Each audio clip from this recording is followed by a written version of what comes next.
Shalom, shalom, peuple de Dieu. C'est bien votre bien-aimé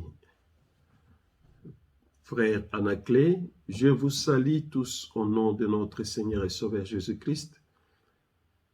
Je rends grâce à Dieu pour la journée qu'il nous a encore accordée, pour sa bonté, son amour, sa miséricorde qui continue à renouveler dans notre vie chaque matin. Je rends grâce à Dieu aussi pour vos vies. Oui, nous traversons de moments difficiles, il y a les vents de Covid qui soufflent, mais Dieu continue à nous faire grâce. Il continue à nous épargner, il continue à nous guérir, il continue à nous protéger et il est nôtre contre ce vent. Il mérite l'honneur, la gloire et l'adoration. Oui, comme chaque moment, comme chaque fois, quand nous nous retrouvons, nous sommes là pour parler de la part du Seigneur Jésus-Christ. Nous sommes là pour parler de la parole de Dieu. Alors nous devons recommander notre temps entre les mains de l'Éternel, que lui seul soit présent et que le Saint-Esprit nous guide, que le Saint-Esprit nous oriente, que le Saint-Esprit parle en moi et que vos cœurs aussi soient préparés en recevant cette parole, que vous soyez touchés par la puissance du Saint-Esprit, afin que vous puissiez la recevoir et qu'elle puisse tomber sur une bonne terre. Nous allons recommander notre temps que nous allons passer ensemble entre les mains du Seigneur Jésus-Christ. Prions ensemble. Père des gloires, Dieu d'Abraham, d'Isaac et de Jacob, nous venons encore te rendre des actions de grâce pour ton amour, ta bonté et ta miséricorde. Père, ton amour est infini envers nous. Nous ne pouvons même pas nous mettre à compter tes bienfaits car ils sont incomptables. Merci Yahweh, nous t'élèvons seulement ce soir encore. Nous venons élever ton Saint-Nom dans notre vie et dans nos maisons. Papa, nous recommandons ce moment que nous nous présentons devant toi entre tes deux mains bénies. Éternel, laisse que tu puisses encore nous remplir de ta puissance d'en haut. La puissance du Saint-Esprit. Que nous puissions parler de ta part. Et Yahweh, laisse que Père, tout un chacun qui recevra ces messages, mon Dieu, mon roi, que ce soit un enseignement qui vient encore le bénir au nom puissant de Jésus-Christ de Nazareth. Nous chassons tout ce qui est esprit contraire à ta volonté. Tous ceux qui ne confessent pas le nom de Jésus-Christ comme Seigneur et Sauveur, nous les jetons dans les lieux arides au nom puissant de Jésus-Christ de Nazareth. Reçois l'honneur, la gloire et l'adoration, soit notre alpha et oméga. Au nom puissant de Jésus-Christ, nous avons ainsi prié, nous disons Amen. Amen. Oui, bien-aimés, nous allons continuer avec nos enseignements parce qu'il y en a beaucoup. Oui, je me rappelle, l'autre fois, nous avions fini avec les 3 éléments de l'éthique chrétienne. Là où nous avions parlé de l'amour, le pardon et l'humilité.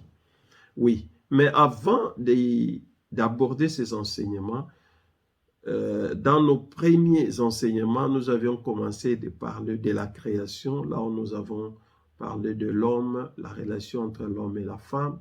Nous avons montré la responsabilité que Dieu avait confiée à l'homme, pourquoi Dieu a créé l'homme, pourquoi il a confié la responsabilité du chef à l'homme et pourquoi il a aussi donné à l'homme la femme pour qu'elle soit son aide. Aujourd'hui, nous allons entamer un autre thème, un sujet aussi que nous connaissons bien, la loi mosaïque ou les 10 commandements. Oui. Pourquoi les 10 commandements? Parce que c'est comme je l'ai toujours dit, les 10 commandements englobent tout. Celui qui met en pratique ces commandements, il marche dans la crainte de Dieu. Celui qui met en pratique ces commandements, il est enfant de Dieu. Celui qui marche selon ces 10 commandements, il va bénéficier de bénédictions et de promesses liées à cette parole. Et les 10 commandements englobent toute la parole de Dieu. Oui, parce que dans les 10 commandements, il y a l'amour, il y a la soumission, il y a le respect, il y a tout. Et c'est ce que Dieu nous demande dans la parole. De Genèse à Apocalypse, quand nous lisons, que ce soit l'histoire de patriarches, que ce soit l'histoire des disciples qui ont vécu avec Christ, même pendant le temps du ministère de Christ, nous allons voir qu'on ne parle que de l'amour, de la soumission, du respect, de l'obéissance. Donc, toutes ces choses se retrouvent dans les 10 commandements. Les lois que Moïse avait reçues de la part de l'Éternel pour son peuple. Alors, le 10 commandements que l'Éternel a donné à son peuple, nous pouvons le résumer ou le grouper en 2 parties ou en 2 sections. Nous avons les 4 premiers commandements qu'on aura le temps à lire ici, qui nous parlent plus de l'amour ou du rapport de l'homme avec Dieu. Le rapport que l'homme doit avoir avec Dieu. Parce que là, Dieu insiste sur notre façon de les considérer, sur notre façon de l'aimer, sur notre façon de marcher vis-à-vis de lui, notre Créateur. Et la seconde partie que je peux dire à partir du 5e au 10e commandement, là nous verrons aussi que Dieu parle maintenant plus des rapports de l'homme avec son prochain. Oui, Dieu a voulu d'abord commencer à montrer à l'homme comment il doit se comporter vis-à-vis de son Créateur. Et après, comme l'homme ne vit pas seul, il vit avec des gens à côté de lui, des hommes tout autour de lui, il doit aussi savoir comment se comporter envers ces gens. Bien-aimés, suivons très bien, ici on ne parle pas des chrétiens qui vivent avec vous. On ne parle pas de membres de la même congrégation, là vous allez prier, non. Nous parlons de Dieu créateur et nous parlons aussi des hommes tout autour de vous. Amen. Alors, selon ces 10 commandements, oui, selon l'histoire, même quand nous lisons dans les écrits des théologiens ou de grands pasteurs, ceux qui ont eu la grâce d'écrire, de publier, de faire des publications, nous allons voir que selon des congrégations ou selon différents milieux ecclésiastiques, on les groupe selon que chacun trouve bon. Mais nous allons partir des groupements faits par les églises réformistes ou des églises réformées qui groupent ces 2 commandements, les 2 premiers commandements, puis scindent aussi les 2 derniers commandements. Oui, parce que nous allons voir les 2 premiers commandements, on les groupe, et les 2 derniers aussi, on les scinde. Comme le commandement, le 2 dernier qui parle de la convoitise de la chair et convoitise de biens. C'est un seul commandement, mais qui a été scindé en 2. Mais ça, ce n'est pas le grand problème. Le nœud de problème, c'est que nous devons comprendre pourquoi Dieu a donné ces commandements. Et quand Dieu l'a fait, qu'est-ce qu'il attend de nous? Ce n'était pas seulement pour que nous puissions les réciter, mais c'est pour que nous puissions le mettre en pratique. Amen. Alors, concernant les groupements en 2 parties, comme je venais de le dire, les 4 premiers commandements parlent du respect de l'homme envers son Créateur. Oui, les 4 premiers commandements, Dieu demande à l'homme de considérer, de respecter son Créateur, de le mettre en première position, de lui donner la place qu'il mérite. Et les 6 derniers font allusion au rapport entre les hommes. Ces commandements, Dieu les avait écrits sur 2 tables, oui, comme nous le savons, pour souligner les 2 dimensions de la loi. les rapports spirituels et les rapports moraux.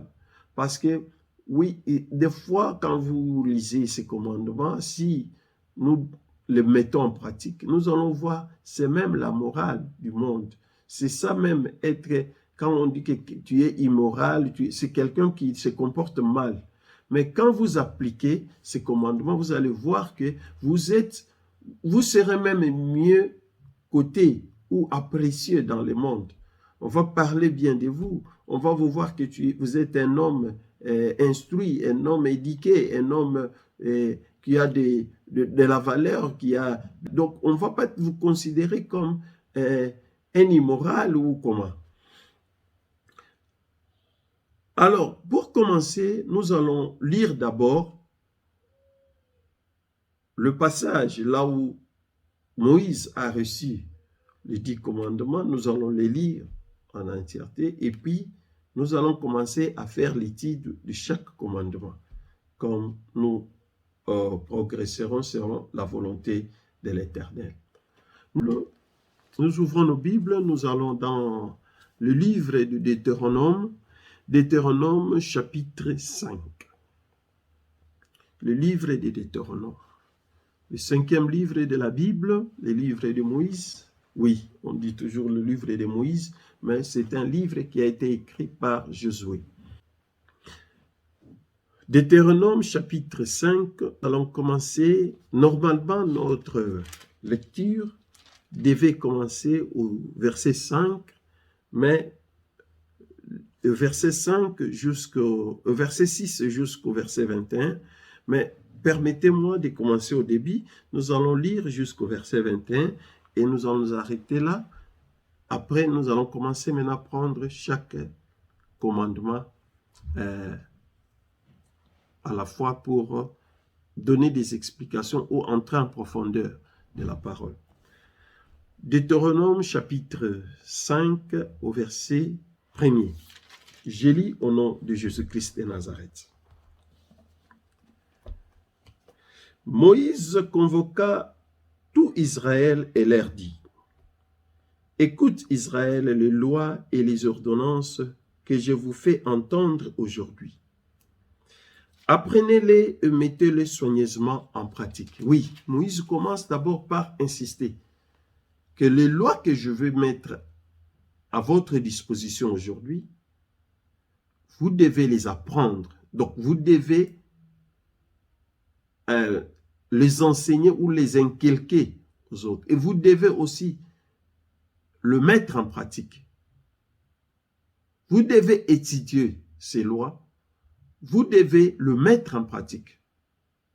C'est pourquoi j'ai commencé par introduire que nous ne devons pas seulement écouter ou connaître, mais nous devons mettre en pratique. Parce que beaucoup nous connaissons, mais nous ne mettrons pas en pratique.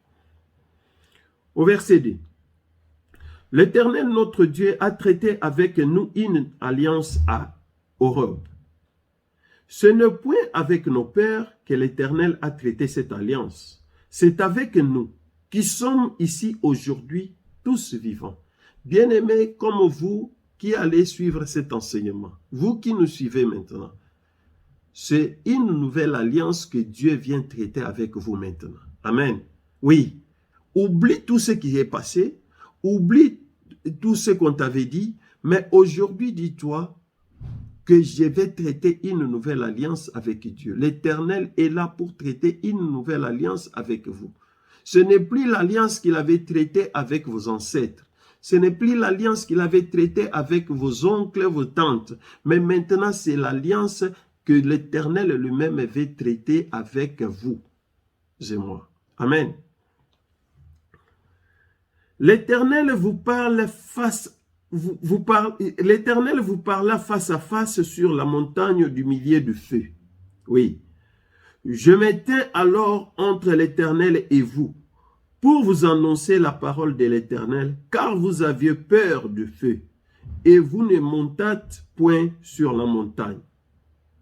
Moïse parle là, il se tient entre l'Éternel et le peuple, pour leur communiquer maintenant ce que Dieu avait dit. Parce que Dieu avait dit, il y avait le feu qui sortait sur la montagne.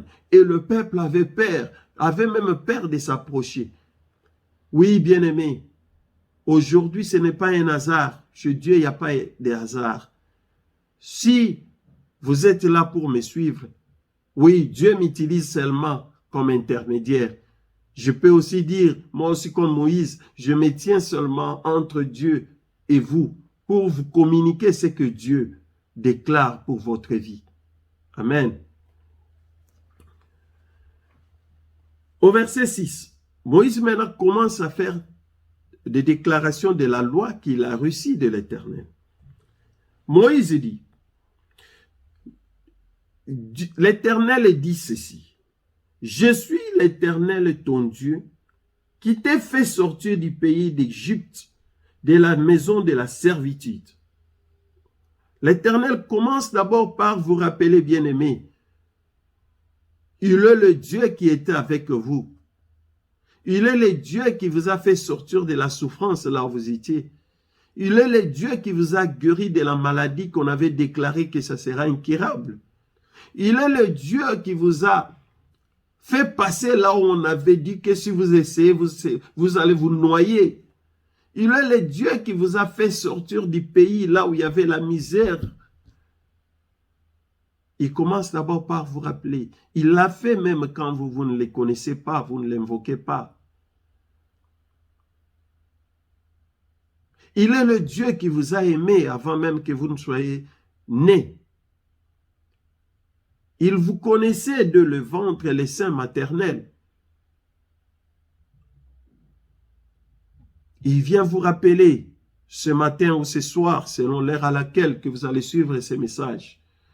Il est le Dieu qui vous a fait échapper des tourments, de guerres, de rébellions, de problèmes.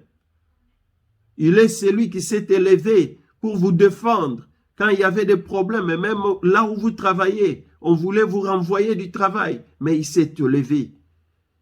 Il a intervenu à votre faveur. Il est le Dieu chaque matin qui vous fait passer là où les autres succombent. C'est le Dieu-là qui se tient encore aujourd'hui, ce soir, ce matin, devant vous, pour vous rappeler ce qu'il avait fait avec vous. Pour sceller une nouvelle alliance avec vous. Amen.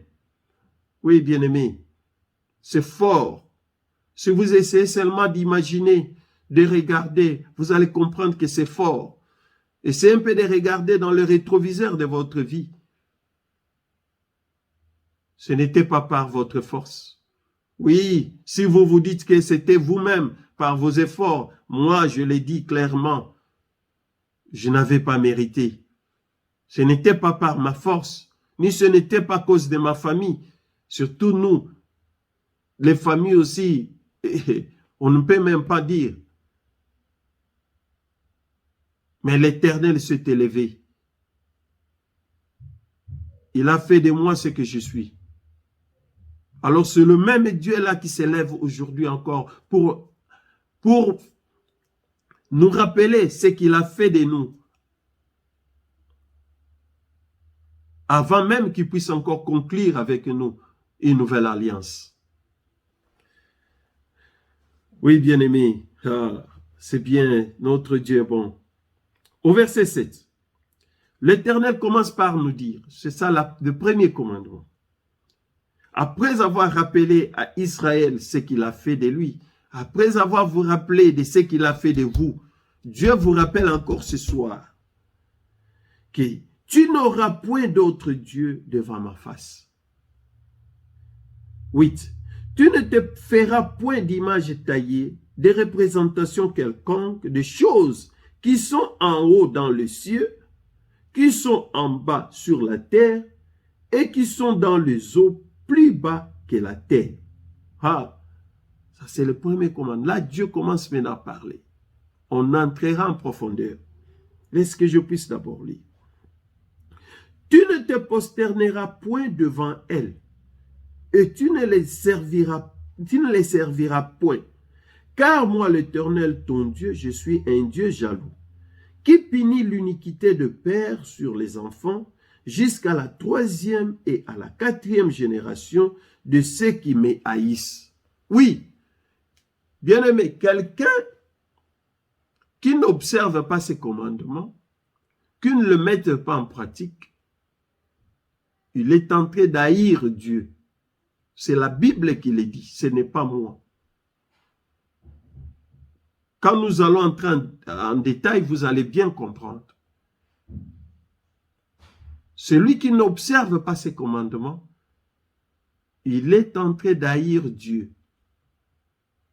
Et qu'il doit savoir que la punition qu'il recevra, ça ne s'arrêtera pas seulement sur lui, mais ça ira sur ses enfants et sur ses petits-enfants jusqu'à la 4e génération, comme la parole de Dieu le déclare. Parce que la parole de Dieu ne ment jamais. Nous continuons au verset 10. Et qui fait miséricorde jusqu'à 1000 générations à ceux qui m'aiment et qui gardent mes commandements. Oui, je me souviens un jour dans les enseignements ici, j'avais épinglé pour dire, bien-aimés, vous pouvez faire des dons, vous pouvez faire des libéralités, vous pouvez payer la dîme, vous pouvez donner des offrandes, c'est bien. Mais la bénédiction de l'Éternel est pour ceux qui gardent ses commandements. Parce que c'est la personne qui garde le commandement de l'Éternel, il mettra en pratique toutes ces choses. Il payera aussi la dîme, il donnera les offrandes, il fera des dons et libéralités, mais il le fera sur une bonne terre et pour une bonne cause. Et en retour, Dieu aussi le bénira. Mais vous n'observez pas les commandements de l'Éternel et vous vous dites que moi je donne à l'église, je paye, j'achète des chaises, je fais ceci, mais vous marchez dans l'impudicité, dans la cupidité, dans la fornication, dans les mensonges, dans l'escroquerie, dans les vols. Bien-aimés, je vous dis, vous êtes hors, vous ne recevrez pas la bénédiction attachée à cette parole. Amen. Oui. Ce n'est pas moi qui l'ai dit, c'est la Bible. Vous pouvez naviguer de Genèse à Apocalypse. Vous ne verrez pas là où Dieu dit que payez la dîme, les offrandes, et vous serez heureux. Non, il a dit, il va menacer celui qui dévore. On vous appellera une nation, une grande nation, une forte nation. Parce qu'il sait que pour d'abord arriver à donner à Dieu, vous devez l'aimer et vous devez pratiquer sa parole.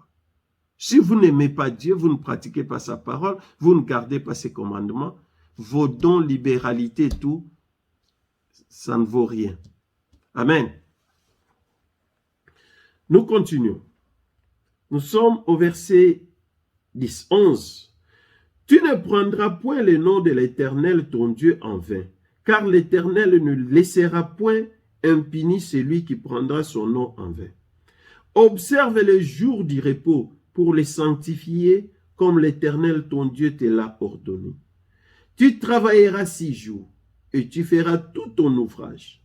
Mais le 7e jour est le jour du repos de l'Éternel, ton Dieu. Tu ne feras aucun ouvrage, ni toi, ni ton fils, ni ta fille, ni ton serviteur, ni ta servante, ni ton bé, ni ton âme, ni ton âne, ni aucune de tes bêtes, ni l'étranger qui est dans tes portes, afin que ton serviteur et ta servante se reposent comme toi.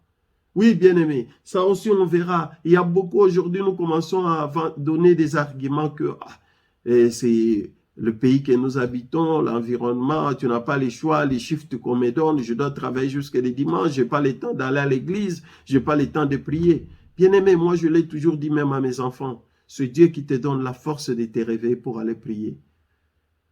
Si tu pries, tu veux réellement que tu aies un jour de repos pour glorifier l'Éternel. Même les autorités de l'entreprise là où tu travailles, il te donnera ses offres. Mais c'est parce que toi-même dans ta tête, tu mets ton travail en premier plan. Tu ne mets pas Dieu en premier plan.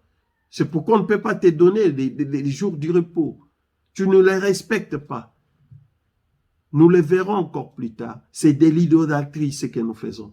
Parce que là, nous donnons plus de l'importance à notre travail. Nous donnons plus de l'importance à nos rendez-vous, à nos activités. Mais nous oublions que celui qui nous donne même la force là d'aller travailler ou de faire ce que nous faisons, c'est l'Éternel, le Dieu Tout-Puissant. Si tu ne veux pas, tu ne vas pas te réveiller, tu ne vas pas te tenir debout sur ton lit pour aller le faire. Nous devons changer notre façon de voir les choses. La Bible nous demande de racheter les temps car les jours sont mauvais. L'Éternel frappe encore à notre porte ce soir, ce matin. Il veut encore conclure une nouvelle alliance. Mais cette nouvelle alliance, nous devons marcher, nous devons apprendre et pratiquer ses commandements. Nous devons marcher selon sa volonté pour que réellement nous puissions jouir de bénédictions réservées dans la terre qu'il nous a donnée. C'est pourquoi, bien aimé, des fois, vous voyez, il y en a certains tout autour de nous qui prospèrent. Vous pouvez dire que, mais ils craignent Dieu. Ils marchent dans la droiture, ils n'escroquent personne, ils ne volent pas, ils ne mentent pas. Ils respectent son prochain. Il est en train d'appliquer la parole de Dieu sans que toi tu puisses le connaître. Toi, tu le vois seulement que l'église était à Salakaboïté. Mais toi qui te dis chaque fois avec la Bible, tu pars à l'église, tu pars dans des retraites, tout ça, mais tu ne sais pas respecter. Nous devons faire un effort pour donner à Dieu sa place, même les jours de l'Éternel. Nous devons avoir un jour où nous glorifions Dieu, où nous élevons son nom, où nous disons Éternel, merci. Vous m'avez gardé toute la semaine, je travaille pendant 5 jours, 6 jours. Aujourd'hui, je me repose et je viens seulement te rendre des actions de grâce, de louange et d'adoration pour tout ce que tu as fait pendant la semaine. Et je vous recommande encore, la semaine qui commence entre tes deux mains bénies. Éternel, est-ce que ta volonté seule s'accomplisse? Que je marche dans ta volonté, que je ne marche pas dans la volonté des hommes, que je puisse être invisible aux yeux des méchants, que toi-même, l'Éternel Dieu Tout-Puissant, tu sois mon appui, mon guide, ma haute retraite, mon refuge. C'est comme ça que Dieu va encore te protéger. Mais si nous ne le faisons pas, nous sommes loin de la réalité. Amen, bien-aimés. Oui, c'est la parole de Dieu. C'est bien que nous puissions apprendre encore ces choses. C'est pour notre vie. Oui, nous sommes là au verset 11. Nous allons au verset 12. Observe le jour du repos pour le sanctifier comme l'Éternel te l'a ordonné. Oui, tu travailleras 6 jours, tu feras ton ouvrage. Oui, oui, ça on avait déjà lu. Donc nous étions déjà au verset 15. Oui, je me souviens. Au verset 15. Tu te souviendras que tu as été esclave au pays d'Égypte et que l'Éternel ton Dieu t'en a fait sortir à main forte et à bras étendus. C'est pourquoi l'Éternel ton Dieu t'a ordonné d'observer les jours du repos. Bien-aimé, souviens-toi, je commençais par le dire, les versets 15 ici aussi encore nous rappellent. Tu étais sans travail, tu étais sans vie, tu étais dans la misère, dans la souffrance. Mais l'Éternel t'a fait sortir de là où tu étais. Par sa main puissante, par sa main forte, par son bras étendu, Dieu t'a fait sortir de là où tu étais. Et il te demande de consacrer un jour de repos, d'observer un jour de repos. Et ces jours-là, c'est seulement pour lui rendre grâce à ton Créateur. Verset 16. Honore ton père et ta mère comme l'Éternel, ton Dieu, te l'a ordonné, afin que tes jours se prolongent et que tu sois heureux dans le pays que l'Éternel, ton Dieu, te donne. Oui, ça encore c'est fort. C'est le seul commandement qui est accompagné de promesses, Le seul commandement qui est accompagné de promesses, de la promesse. pour vivre heureux. Celui qui veut vivre heureux, qui veut vivre longtemps, celui qui veut mener une bonne vie, il doit honorer ses parents. C'est Dieu qui l'a dit. Nous irons en détail quand nous allons arriver au 5e commandement. Verset 17. Tu ne tueras point. Tu ne commettras point d'adultère. Là où nous allons parler du respect du mariage. Bien-aimés, préparons-nous. Ce sont des enseignements. Nous les amenons, ce n'est pas pour faire plaisir aux gens. Je ne viens pas aussi avec ça pour blesser les personnes, non. Notre mission est que nous tous, nous puissions comprendre la volonté de l'Éternel dans notre vie, que nous puissions accepter Jésus-Christ comme Seigneur et Sauveur, et que nous puissions abandonner le mal pour marcher dans la vérité, dans la justice de Dieu, afin d'hériter de la vie éternelle. Ce n'est pas pour vous blesser, quoi. Donc, tout ça, nous en parlerons. Tu ne déroberas point, tu ne porteras point de faux témoignages contre ton prochain. Oui, des faux témoignages contre ton prochain. Mensonges, faire des déclarations fausses, imputer à la personne ce qu'il n'a pas déclaré. Oh, je l'avais fait seulement, bon, Dieu va me comprendre. Non, il faut éviter. Parce que quand nous faisons des choses pareilles, Dieu n'est pas content de nous. Nous éloignons la main de Dieu d'agir dans nos vies.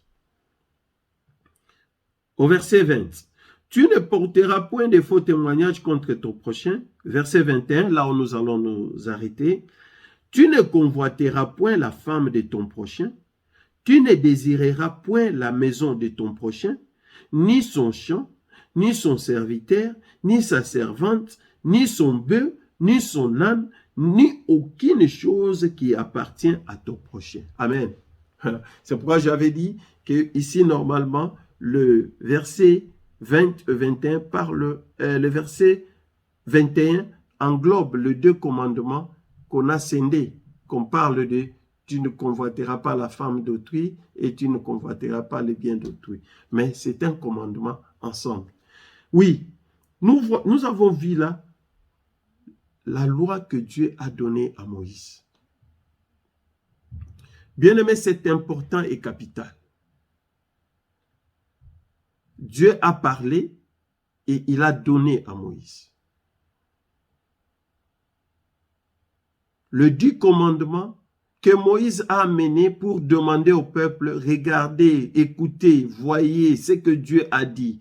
J'étais avec vous à la montagne de Horeb.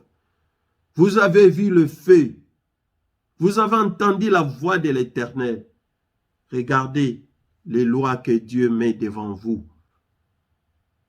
L'Éternel va nous amener dans la terre qu'il a promise à nos ancêtres. Mais si nous voulons y vivre longtemps et heureux, nous devons non seulement observer, mais mettre en pratique ce commandement. Aujourd'hui aussi, moi, comme je viens de le dire, Dieu se tient devant ta porte, la porte de ton cœur, pour te rappeler qu'il est l'Éternel qui t'a fait sortir de là où tu étais. Il est l'Éternel qui t'a amené de là où tu vivais, pour t'amener de là où tu es maintenant, dans le confort. Et il est le Dieu qui te rappelle que il t'a fait sortir de sa droite forte, de sa main forte, de son bras étendu. Il est là maintenant pour conclure une nouvelle alliance avec toi. Et cette nouvelle alliance, c'est les 10 commandements que nous venons de lire.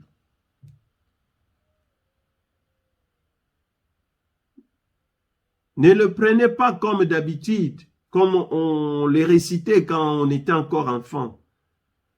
Mais nous allons faire une étude approfondie de chaque commandement. Et bien aimés, veillons à ce que nous puissions comprendre ces enseignements et le mettre en pratique. C'est pour notre bien et c'est pour le bien de nos enfants, de nos familles. Et cela va permettre à la main de l'Éternel de se manifester encore dans nos vies de plus en plus. Que mon Dieu vous bénisse. Si par la grâce de Dieu, si Dieu le permet, le samedi, dans des semaines, les samedis en 8, nous allons maintenant commencer avec le premier commandement. Soyons là, parce que nous allons un peu entrer en détail maintenant, pour voir quand l'Éternel dit que tu ne mettras pas d'autres dieux devant ma face. Qu'est-ce que cela veut dire? Parce qu'aujourd'hui, beaucoup nous mettons d'autres dieux devant la face de l'Éternel sans le savoir. Un simple exemple, quelqu'un va te dire, hey, kosimba mwana, so simbi mwana ngana tobebani. Et église wana kutata pono mobali ngana tikiango. Oui, je n'encourage pas ça, mais nous devons comprendre que il y a des choses que nous disons, que nous plaçons les hommes ou les choses à la place de Dieu. C'est Dieu qui doit toujours occuper la première place. Vraiment que l'Éternel vous bénisse et vous fasse du bien. Par sa grâce, s'il nous garde encore en bonne santé, nous allons nous voir prochainement et nous allons commencer le premier commandement. Nous le verrons comme ça, nous allons aller pas à pas jusqu'au 10e commandement. Et je crois bien que à la fin, quand nous allons terminer le 10e commandement, par l'aide du Saint-Esprit, tout un chacun tirera une leçon et nous allons nous affectionner à nous accrocher à cette parole et à la mettre en pratique. Que mon Dieu vous bénisse et qu'il vous fasse de bien. Vraiment, je vous aime de l'amour du Seigneur. Nous allons remercier Dieu. Éternel Dieu Tout-Puissant, nous vous disons merci, Yahweh de gloire, pour ton amour et ta bonté. Sois loué, sois glorifié, le Dieu créateur. Toi qui as commencé avec nous, nous voici à la fin. Nous recommandons encore, mon Dieu, mon roi, la suite de notre journée et de notre vie entre tes deux mains bénies. Père, laisse que ta volonté seule continue à se manifester dans notre vie. Je prie pour mes bien-aimés, Yahweh des gloires, tous ceux qui passent leur temps pour écouter ces enseignements. Yahweh, fais-le du bien, mon Dieu, mon roi. Touche leur cœur, change les données de leur vie. Éternel, ceux qui avaient encore des hésitations pour comprendre, pour s'approcher de toi. Éternel, touche leur cœur, que ta grâce et ta faveur se manifestent dans leur maison, pour qu'ils puissent comprendre que nous n'avons qu'un seul Créateur, qui est l'Éternel, le Dieu Tout-Puissant. Bénis encore, Papa, nos vies, protège-nous pendant cette période, que ta main ne s'éloigne pas de nous. Sois notre Dieu, notre roi, et que ta volonté seule continue à s'accomplir dans notre vie. Au nom puissant et glorieux de notre Seigneur et Sauveur Jésus-Christ, nous avons ainsi prié, nous disons Amen. Vraiment que mon Dieu vous bénisse. Par l'amour de Dieu, nous nous verrons dans des semaines. Que l'Éternel vous fasse du bien. Bye for now. Bye bye.